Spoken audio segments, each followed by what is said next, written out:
The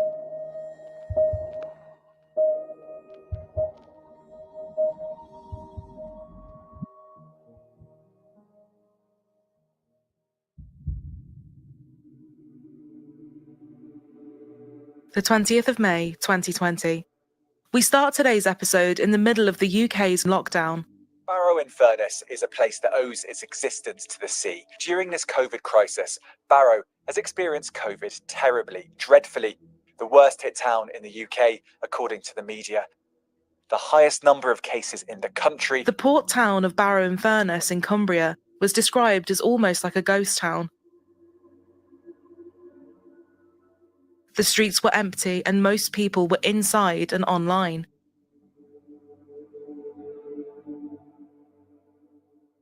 One of those people was 20-year-old Eleanor Williams, and she was on Facebook. After typing out a lengthy paragraph, she hit share on a post that would go viral almost as soon as it went live. "I think this is the hardest post I'm ever going to write," it began. "Yesterday I was put into the back of a car and taken to an address to have sex with 3 Asian men. Afterwards I was beaten to teach me a lesson," she continued. She went on to speak about years of abuse, rape, grooming and torture, as well as being trafficked to different countries.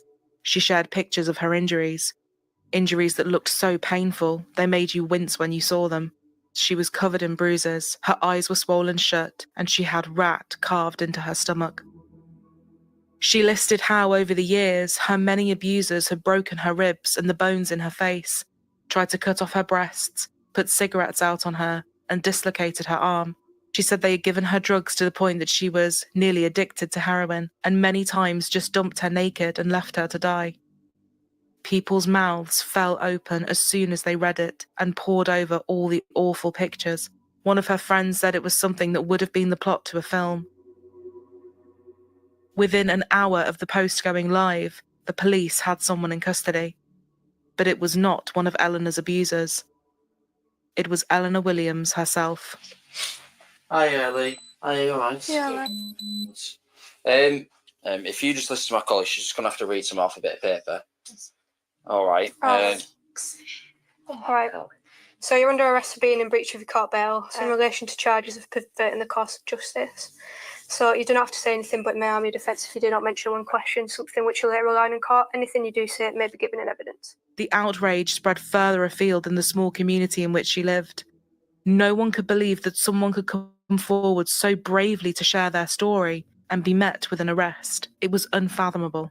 Outrage at the police soon followed, as well as the men that Eleanor had accused. Hashtags trended for her, videos in support of her went equally viral, and posters went up across Barrow. Huge protests were taking place. More than 100,000 people joined the Justice for Ellie Facebook page, and one online fundraising campaign raised more than £20,000. But as people marched through the streets, smashed windows, donated money and shared everything and anything they could on social media, no one could ever have predicted what would happen next, as the full and deeply unsettling truth was about to come out.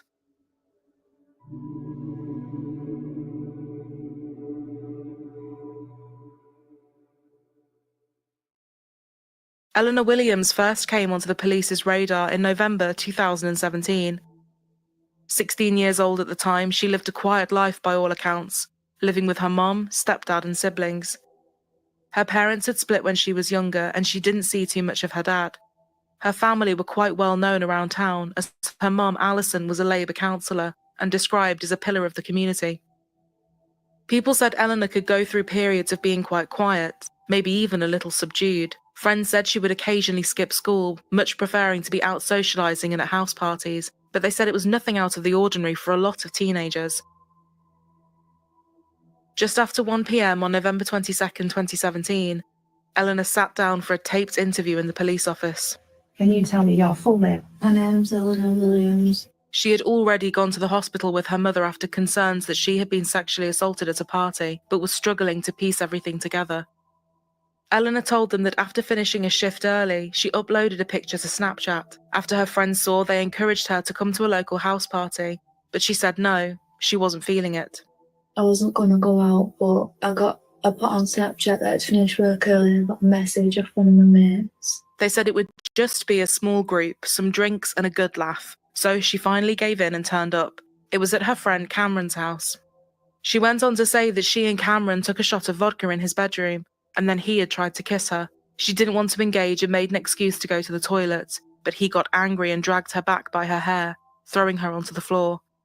Cameron had sat on top of my lap. He was pulled my dress down because it was like off the shoulder dress. And he took my bra down and all laughing at me. It's horrible. I thought I was going to die. She said she couldn't remember anything after that. She woke up in her own house and then started receiving messages on Snapchat from Cameron. One said, drugged you, fucked you, mugged you, left you, laughed at you. I've got HIV. Terrified, she then went straight to hospital. 22-year-old Cameron was horrified and denied that anything had happened. He was so confused when he saw the Snapchat screenshots. He said it simply wasn't true. It couldn't be true. That was not him. He said yes, Eleanor was at his party, but she was so drunk at one point he contacted her sister to try and help and to make sure she got home okay. He was concerned about her. He was let go and Eleanor eventually said she was dropping everything against him. However, he remained on bail and the police's radar for a further 6 months after this. 2 years later, the now 19-year-old Eleanor was living in her own flat. After frequent fights with her mum and stepdad, she said she was sick of it and needed her own space.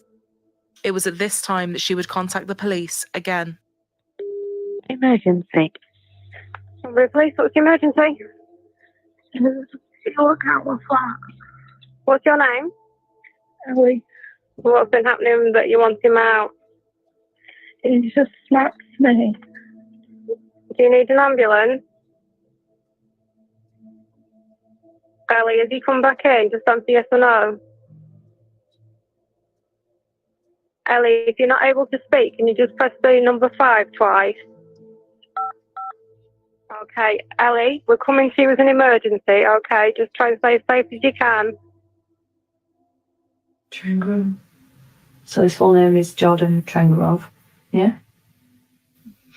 On May 9th, 2019, with bruising across her face, Eleanor detailed how a man named Jordan Trengrove attacked her with a knife, beat her and raped her 3 times. She showed messages from Jordan, some which read, "You were wanting it. I should have filmed it, could relive the experience. I'll rape you again and leave you for dead."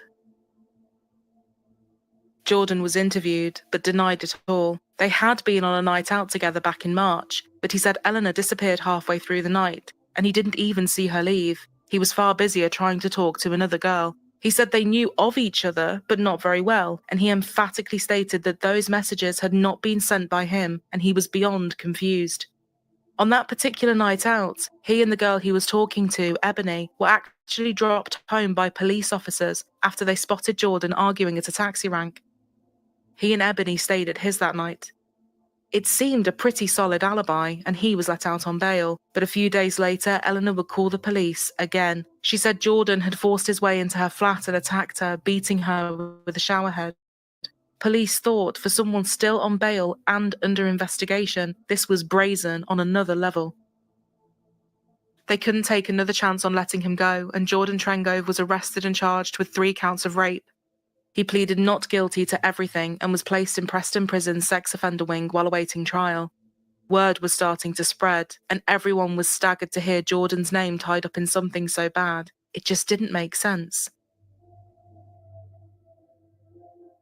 A month later, Eleanor was reported missing. This was not the first time, far from it.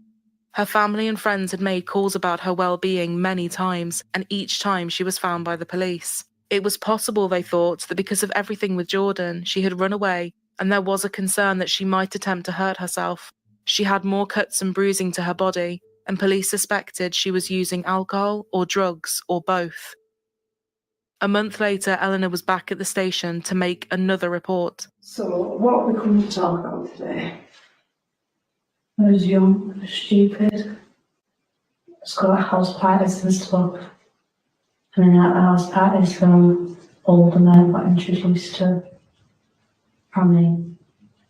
She told them she had met an older man she called Rami at a house party years ago, a house party she admitted she should never have been at. Rami was Mohammed Ramzan, a married father of 4 and a local, well-known and well-respected businessman, and Eleanor said she had known him since she was 12, and he had started grooming her almost immediately. Made me think that I was his girlfriend for a long time. She said at one particular party he had asked her to go and have sex with one of his friends, calling it a massive favour. Eleanor said she did. And then he said it wasn't happening again. It was just a one-off, but then it wasn't a one-off. It started getting more and more often. And then it turns out Rami was getting money whenever I was having sex with other men. Detectives listened in horror, wondering what on earth was going on in their quiet seaside town. What were they scratching the surface of? So little their bitches under their control to do what they say, to do what we're told to do, otherwise they'll kill us. Eleanor told them things had escalated and she was now being taken to various homes to meet multiple men at the same time. Some houses were even in Rochdale and Oldham, hours away from Barrow. She claimed Mohammed was the organiser of what was seeming to be a huge group of men and organised crime. She said Mohammed had tried to sell her for €25,000 in Amsterdam, and she also wrote down a list of names or descriptions of more than 50 girls that she said were victims as well. The women who blew the whistle on police failures to investigate a grooming gang. Today, vindicated. Former sexual health worker Sarah Robotham, visibly emotional, angry that she'd not been believed. Operation Span was deemed a success when it led to the prosecution of 9 men in 2012. Investigators said they couldn't help but think of past things like the Rochdale grooming gang, which came to a head in 2012. This saw 9 men convicted of sex trafficking and rape amongst other charges. And as of January 2024, a total of 42 men have been convicted, resulting in jail sentences, totaling 432 years, and 47 girls have so far been identified as victims. Almost a decade, a dark cloud hung over this Words town. of Rotherham abuse survivors, the most powerful part of a report which found South Yorkshire Police missed opportunities to protect them and didn't recognise them as victims. Now, finally, 7 years later and after 11 months of court cases, this gang of 20 men are in prison for what they did. 3 years for trafficking and actual bodily harm, 11 years for rape. Many of the details of what these men did to their victims are so disturbing, we simply can't report them. They also thought of what is known as the Rotherham child exploitation scandal, which saw organised child sexual abuse happening in Rotherham in northern England between the 1980s right through until 2013, with over 1,400 victims. Both of these appalling instances highlighted years of failures of the authorities to act on reports that had been made to them. As the police listened, the parallels seemed uncanny, and it was hard to not let their mind go to the past. They wondered if they were uncovering something similar here. They arranged for new accommodation for Eleanor outside of Barrow, worried that if these men found out what she had told them, it could be life-threatening for her. Mohammed Ramzan was quickly arrested and interviewed. It took him a minute to even realise who Eleanor was. He said he barely knew her, let alone had spent any time with her. As detectives reeled off the list of crimes, places and times, he sat aghast. He couldn't believe what he was hearing and denied everything. I feel disgusted that my name is being tarnished with something like that. I'm an innocent man being persecuted. After almost 48 hours in custody and hours of interviews, the police concluded they did not have enough to hold him, and Mohammed was released on bail. But her allegations were so serious that the local station wanted outside resources to help and set up a major investigations team. The senior investigator said if history was anything to go off, they could not, under any circumstances, take a chance.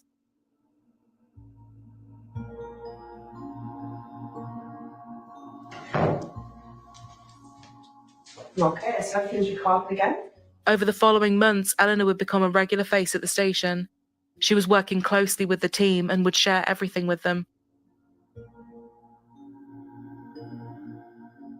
She revealed to the team that she had been forced to go to Blackpool on June 30th, after being told she was very valuable and this was a place they could make more money from her. Police said she gave a huge amount of detail and specifics about everything. Descriptions of the shops, the sounds she heard, the streetlights, what calendars people had on their walls, what colour their hallway wallpaper was. They were elated she could remember so much, knowing this was building a really strong case for them. They asked if they could drive to Blackpool themselves and go around in an unmarked car, while she pointed out the locations to them. She said that she would. But as soon as they reached Blackpool, this was where all her detail stopped. Somewhere along here.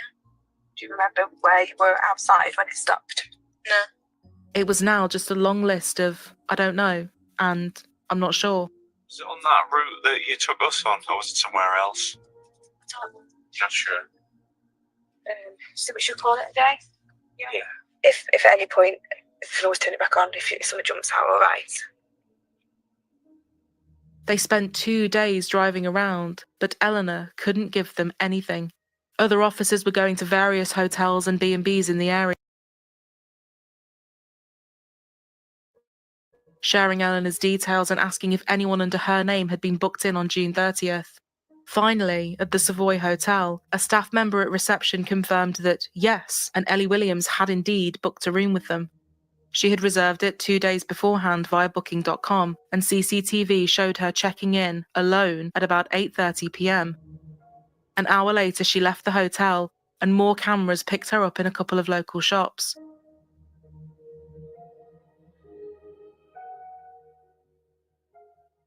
She paid for a pot noodle and some milk before heading straight back to her room. During this time frame, she had already told the police that she was being driven around and assaulted in various locations by various men. Reception could show them her keycard information, and after she got back to her room that night, her door had not been opened for almost 24 hours. She didn't leave once, and no one entered her room. She was actually logged into BBC iPlayer and watching videos on her phone. She then returned home by bus.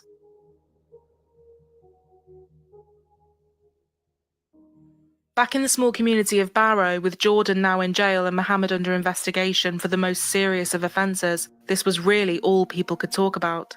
Police had been going door to door talking to the girls Eleanor had named as also being victims of this alleged grooming gang, but none of them had a clue what was going on or what she was talking about.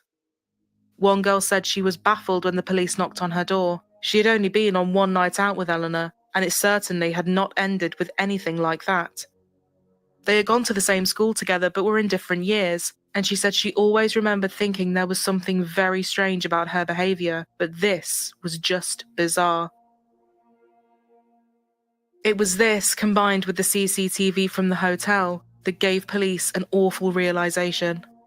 Eleanor Williams was lying.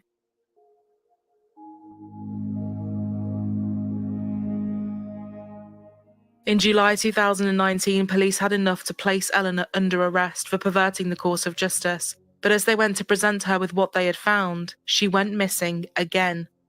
Her brother's girlfriend finally made a call to 999 saying she'd been driving around searching late one night when she found her stumbling alone on a bridge.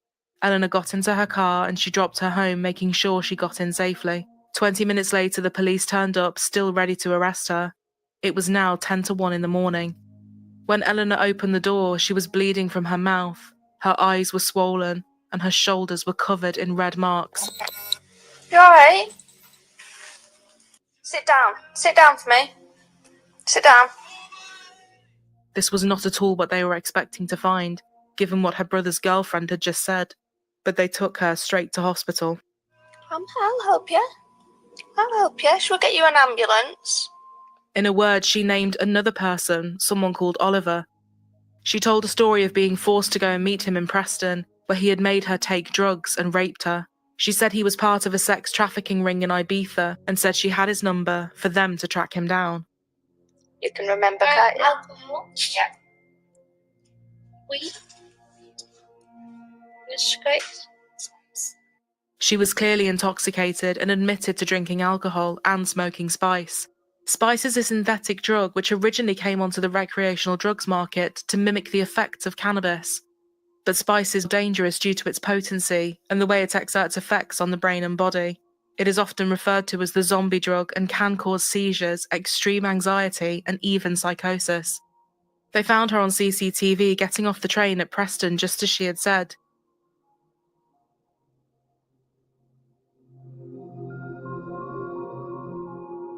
When they found the man she had accused, they were also able to locate him on the cameras.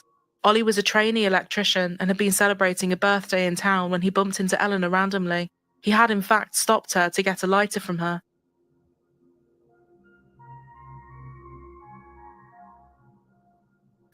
They chatted for about 20 minutes and walked into an alleyway, where he admitted to kissing her and embarrassingly recalled a brief and perhaps clumsy sexual encounter. Just over a minute later, Eleanor could be seen walking back out of the alley, lighting a cigarette and walking off.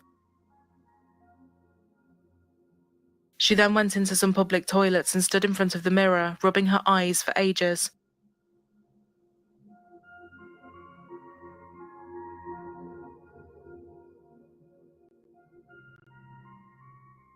She got onto her train and headed back to Barrow. This was just an hour or so before the police turned up at her door. She had no injuries to her face at that time that they could see, and although CCTV can only ever show a small amount, something about what she was saying happened just did not seem to be reflected in the footage before them. Ollie even sent her a message asking her to add him on Snapchat, hoping to see her again. He told police he thought she was gorgeous and he was happy that he had met her. She told him she was from Wigan and was going to work in one of the nightclubs in Preston, neither of which were true. He said, "I was just calling her to see because I was happy I met her, and I was ringing her to arrange to meet her. That's why I called her, because I wanted to see her." The police said from their examination it seemed to be a totally random encounter, and he appeared to genuinely quite like her. When she got off the train at Barrow, the story she told the police was that she was then met by 2 older Asian men who walked her back to her flat where she was brutally raped and attacked again. But the cameras showed her walking alone for a good while before her brother's girlfriend, just as she had said, saw her on the bridge. His girlfriend confirmed that there was no one with her at the time she picked her up, and she had no injuries to her face or body. She dropped her home and then called the police right away to let them know she was back. And just 20 minutes later, her face was now bleeding and she was covered in marks. As well as what her brother's girlfriend had told them, her neighbours hadn't seen or heard anything either, and detectives said there was no other conclusion they could draw other than she had done this to herself. But this was such a hard thing to even imagine someone doing to themselves. Everything was moving so quickly and more names were being thrown out. She accused another man named Lee of rape and told people she had a baby boy called Bailey, and even said she spent several weeks in hospital in a coma after being given a backstreet abortion using knitting needles. She had never given birth, nor been in a coma in hospital, and all of this could be confirmed by her medical records. Eleanor Williams was finally arrested and charged with perverting the course of justice, and police presented her with CCTV from the Savoy Hotel. These are pictures that are taken from the CCTV at the Savoy Hotel. How did you come from that? Can't explain. What we've ended up with is information that contradicts your version of events. Do you understand how serious this is? I do. I feel bad for lying. She changed her story and said the men in the gang had found out she was informing them, and knowing her life was in danger, she had to hide out in hotels. I am really, really sorry for it, but I haven't felt safe enough to basically know that I've been speaking to the police and they've told me to tell you certain things that would put you off the scent of tracing them. Difficulty is, at least, that you told us lies. I know. And if you tell us lies, it's hard to believe the truth because lies have Absolutely. been said. I get it. I do get it. But I don't get these bruises for no reason, you know. my concern is now, how did you get those bruises? How? You tell me. Self-inflicted. Are you having a laugh? But when officers pointed out they could just check her flight records to corroborate her story about being trafficked in Ibiza, she admitted that wasn't true. When she claimed Mohammed had trafficked her to Amsterdam to sell her at an auction, she had in fact been in Amsterdam, but with her sister and her sister's boyfriend, sharing a room with them as well. Bank records could put Mohammed in a B&Q in England on the very day she was talking about. With her partial admissions now starting to come out, the court agreed to release Jordan Trengove, who was still awaiting trial for the 3 counts of rape he was refuting. He was released after being in the sex offenders wing for 10 weeks. He later said prison was disgusting. To be there when you know you haven't done anything wrong is 100 times worse. I was in there with serious criminals. I was put in the sexual offences population. As you can imagine, it's not a nice place to be. Within a few months, he had to move away from Barrow. I thought it would end the first day we moved in, and I had someone shout rapist at me. It was clear then that no matter where I went, someone would always know. I was barred from everywhere.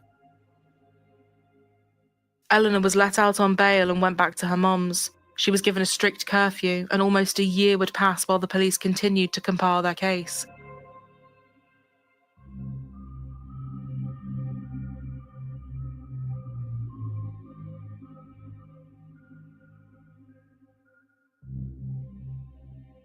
We now find ourselves back where we started today's episode, in May 2020. On the 19th of May, Eleanor's family reported her missing again. She had now been reported missing more than 30 times in just 1 year.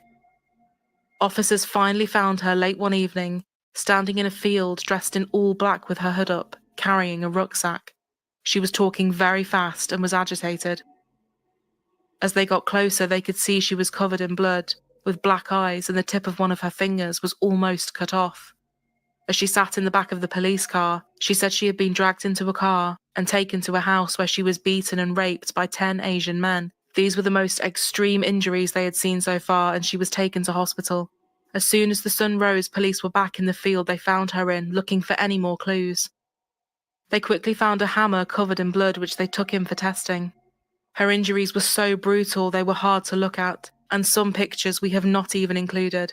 But these would be the pictures she would upload to Facebook a day later, pictures which would go viral and start to unravel the chain of events we find ourselves in.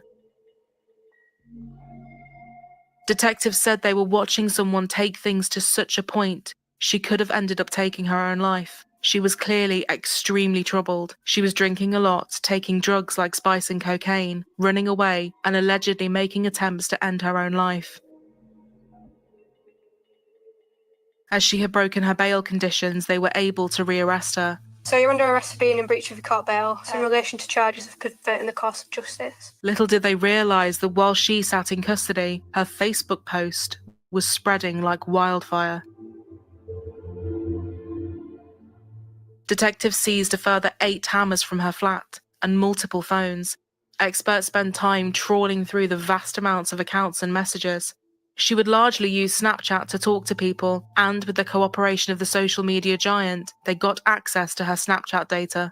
Professor Lee Grant, an expert in forensic linguistics, examined the messages between her and her alleged attackers, and he said he found a significant similarity between the words and phrases in all the disputed messages. He concluded that she had written them all herself.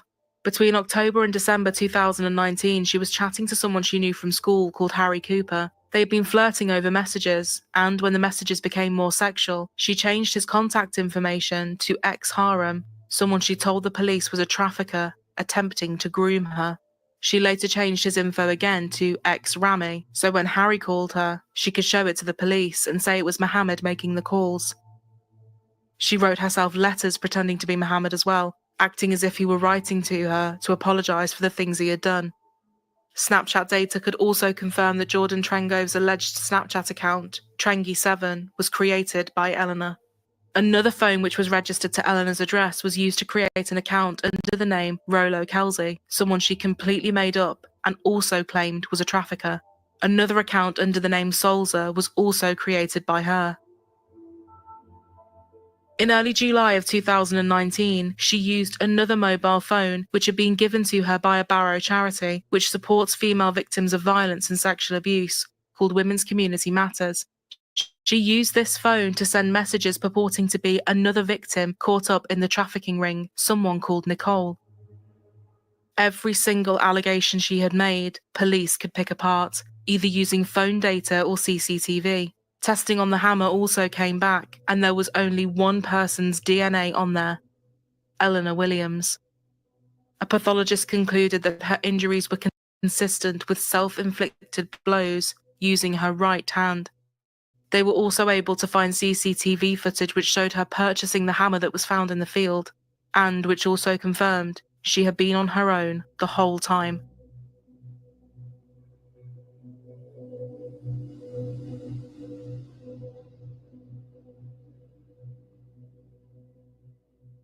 A 10-week trial would begin in October 2022, and it was complex to say the least. Dr. Lucy Bacon, a forensic psychiatrist who assessed Eleanor many times, diagnosed complex post-traumatic stress disorder resulting from childhood trauma. She said she displayed all of the key symptoms, including suicidal ideation and substance misuse. She said she suspected undisclosed sexual abuse in childhood and social services being involved in the home until she was 8, although the ins and outs of this are not known. Dr. Martin Locke was on behalf of the prosecution, and he said he was not able to diagnose Eleanor with any psychiatric disorder, but Dr. Lucy Bacon suggested this may have been because he was male and that Eleanor had refused to engage with some male healthcare professionals in prison. A big part of the prosecution's evidence was the hammer and the self-inflicted wounds, but in court, Eleanor denied hitting herself with anything, saying, "I'm not a psychopath." The jury took just 3.5 hours to find her guilty of 8 counts of perverting the course of justice. And, unusually for the UK, her sentencing was televised. This will inevitably be a lengthy prison sentence, and I have a great deal of information about this defendant's situation from her evidence in the case and the many psychiatric reports. By way of very broad summary, this defendant made serious allegations of a sexual nature against a large number of men between the October of 2017 and March 2020. She went on a night out on the 8th of March 2019 into the 9th of March 2019 with Mr. Trengove and others. I'm perfectly satisfied that there was no basis for her believing that she had been sexually assaulted that night. In order to support that allegation, she created a number of false messages purporting to be from Mr. Trengove. One of the accounts she used to send these messages was created from her family home using the IP address of the Wi-Fi network there. Mr. Trengove was not even there. She knew it was false. She did indeed have injuries, but she'd caused them to herself to support her allegation. And as we will see, this was to become a feature of her conduct. On the 18th of June 2019, the defendant made allegation to Detective Inspector Nutter that she had been the victim of sex traffickers. Her account mainly centred around a local businessman, Mohammed Ramzan. She supplied a long list of men who were traffickers. They were not. All of this was complete fabrication. She created an extensive cast of traffickers. Some were invented altogether, others existed but were not traffickers at all. The defendant manipulated friends and work colleagues to involve them unwittingly in her deceptions. She invented people in her phone. The females she named as co-victims of trafficking were spoken to. None of them had been trafficked. A Home Office pathologist gave evidence to the effect that the serious injuries she had sustained were completely inconsistent with her account and completely consistent with being self-inflicted with the hammer which she had bought. Though she was an adult at the time of the commission of the vast majority of this offending, I must bear in mind her maturity as well as her chronological age.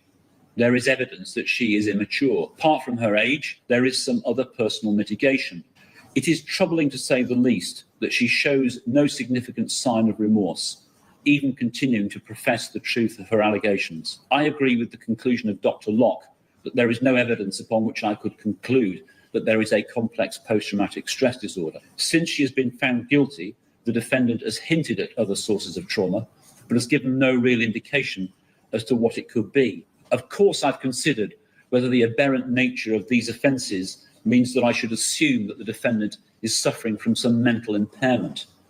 There is no explanation for why the defendant would commit these offences, but I cannot conclude that she chose to make her Facebook post of the 20th of May 2020 for any other reason than that she intended to create an impact within the town. I accept that there was no direct incitement to do anything, but it was entirely foreseeable that there will be considerable community impact upon those of Asian or Pakistani heritage. She cannot be held wholly or directly responsible for the criminal behaviour of others who used her allegations as an excuse for their own inexcusable conduct. The harm of this offending extends to an undermining of public confidence in the criminal justice system. We are aware that sex trafficking of young females does occur. There is a risk that genuine victims will, as a result of this defendant's actions, feel deterred from reporting it. In this case, I make reduction for the defendant's age, then for personal mitigation. In relation to count 9 only, I reduce the sentence for credit for a guilty plea. I then further adjust the sentences for totality. These are the sentences that you will serve. On count 1, there will be a sentence of 6 months imprisonment. On counts 3 to 5, the sentence will be 3 years imprisonment, concurrent on each count, but consecutive to the sentence on count 1, giving a total so far of 3.5 years. There will be sentences of 5 years on counts 5, 6, and 7, concurrent with one another, but consecutive to the sentences already imposed. Finally, there will be a sentence of 1 year and 3 months imprisonment on count 8 and 6 months imprisonment on count 9. Those sentences to run concurrently with each other and the other sentences imposed. That gives a total sentence of 8.5 years imprisonment. You will serve half of the total sentence of imprisonment in custody, after which you will be released on licence. A young woman whose lies tore a community apart and drove 3 men to attempt suicide is starting a long jail sentence tonight. 22-year-old Eleanor Williams was eventually jailed for 8.5 years and is first eligible for parole in 2027. A petition to extend her sentence was rejected, as was Eleanor's appeal against her own sentence.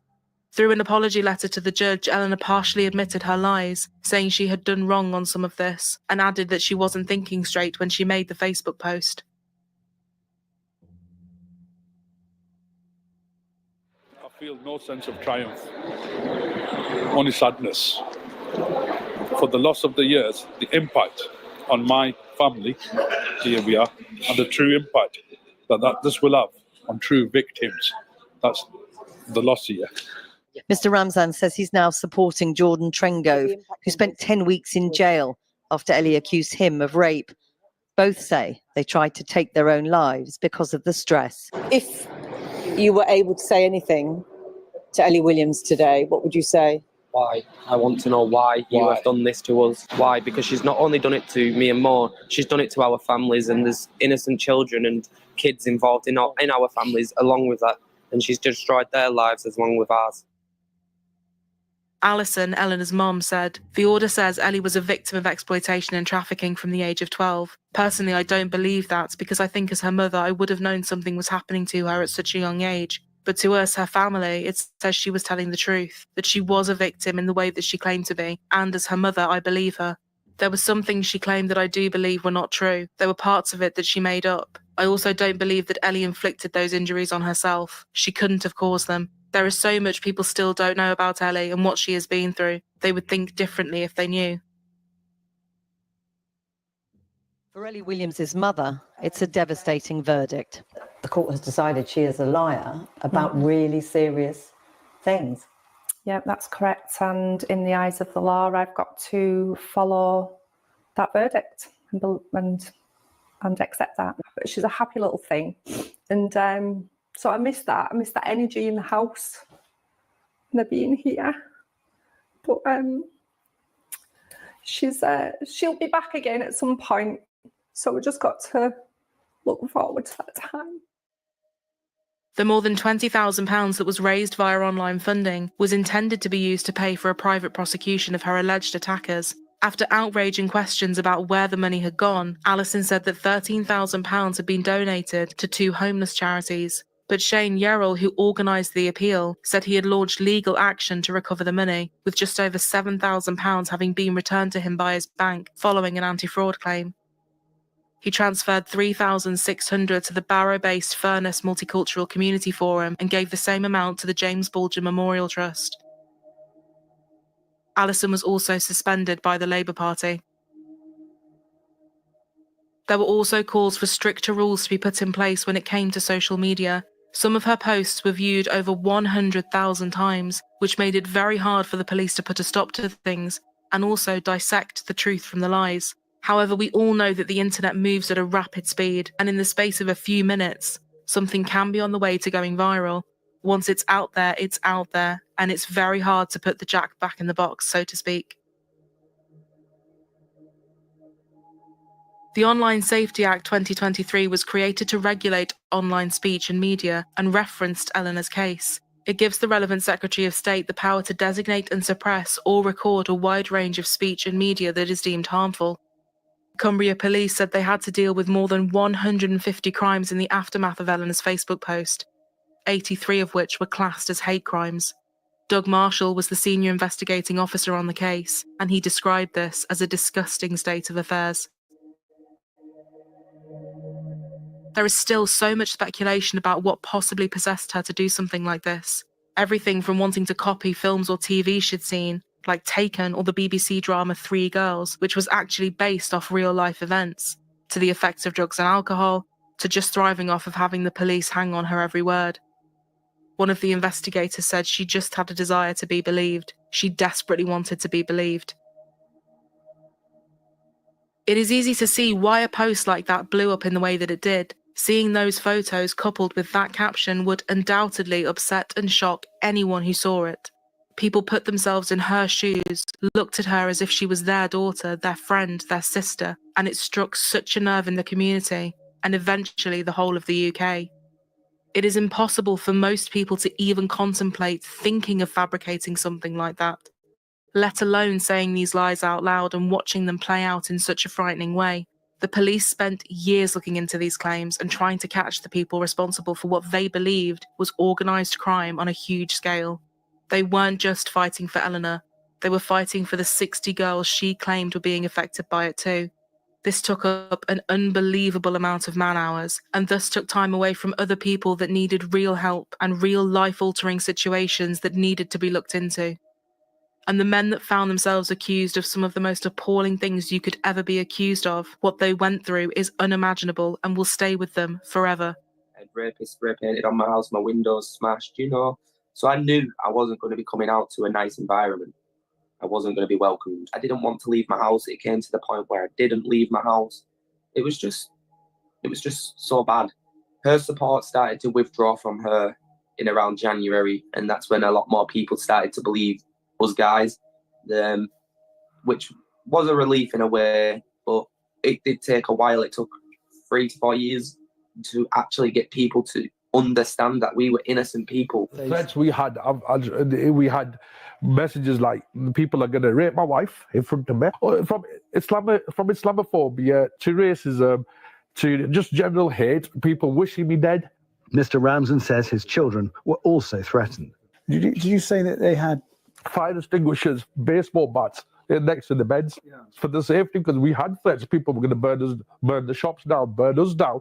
And do you think that the majority of the town thought that you were a sex offender? I think yes, I would say yes, they did. Mohammed lived in fear, walking around streets where everyone's heads would turn and stare. He said, it absolutely ruined me, to the point where I smashed a bottle on my head. I wanted to kill myself because of the damage it did. The reputation I'd made was ruined. Jordan was much the same and said, I tried killing myself over it. I got diagnosed with complex PTSD because of it all. He became a father in August 2021, but says he struggled to bond with his son as her trial kept getting postponed. Ollie stopped working and studying after the accusations and spent a lot of time seeking treatment for mental health issues. And Cameron said the abuse he got online was so bad, he was scared to pick his son up from nursery because of what might happen to him. Even men that had not been named by Eleanor found themselves watching over their shoulder as they walked down the street, and still feel the aftermath today. Sajid lived in Barrow most of his life, and he said the impact on the Asian community there was unlike anything he could have ever imagined.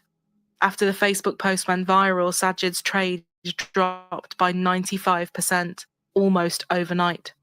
Another local man named Adil also ran a takeout and lost tens of thousands of pounds in revenue. He had to take out a loan and borrow money from family and friends just to get by. He said people just looked at him differently. Even customers that came back looked at him differently.